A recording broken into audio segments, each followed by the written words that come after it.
Hey there, welcome back to the monthly ServiceDesk Plus Premiere.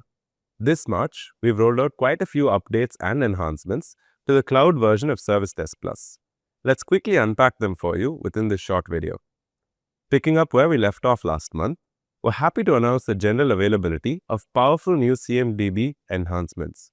This includes CMDB baselines, a feature that helps you track the status of your CIs and their relationships as dependencies as well as how they evolve over time.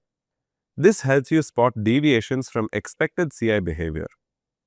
And not just that, your technicians will now be able to ensure the reliability and accuracy of the data contained within your CMDB using data quality policies. This helps track the orphaned, stale, as well as incomplete CIs before they impact your infrastructural decisions. And with the all-new CMDB dashboards, monitoring your CMDB health becomes a breeze, giving you a single pane of glass into your CMDB data quality metrics, your CI statuses, and cross-module associations at a glance. And the enhancements don't stop there. We've made it easier for you to work with CIs that originate from your integrations, whether that's Application Manager, OpManager, or Site 24x7. You can now use a new integration mapping entity as a filter criteria across the CMDB. This means that you can search and filter CIs on the basis of the application that they originated from, the source ID they carry within that application, as well as the specific instance of the application that they come from. And this isn't limited to just one place.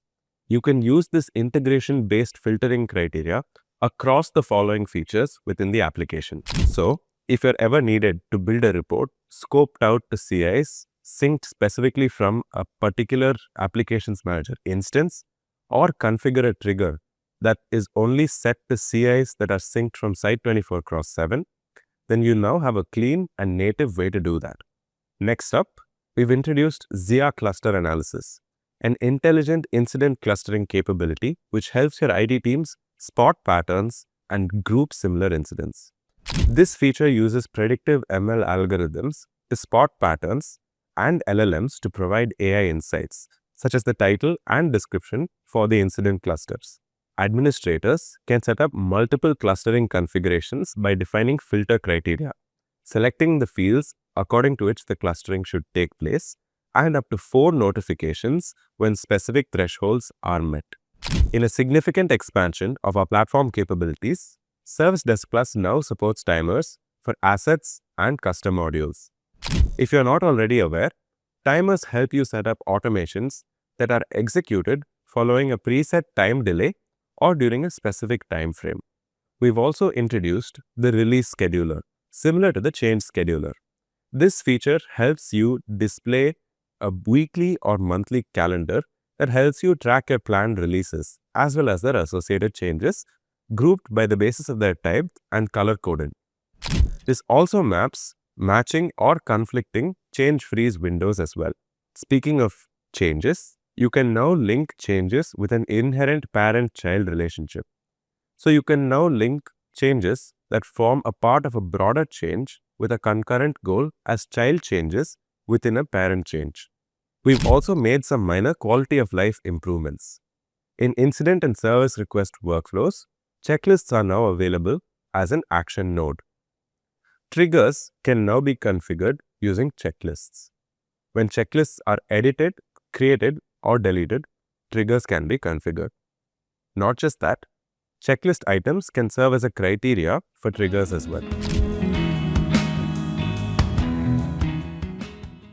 Let's now take a look at the latest enhancements that we've brought to the on-premises version of ServiceDesk Plus.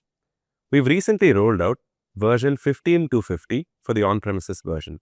Let's now take a look at the latest enhancements that we've introduced to the on-premises version of ServiceDesk Plus. First up, we have a brand new integration to Azure OpenAI.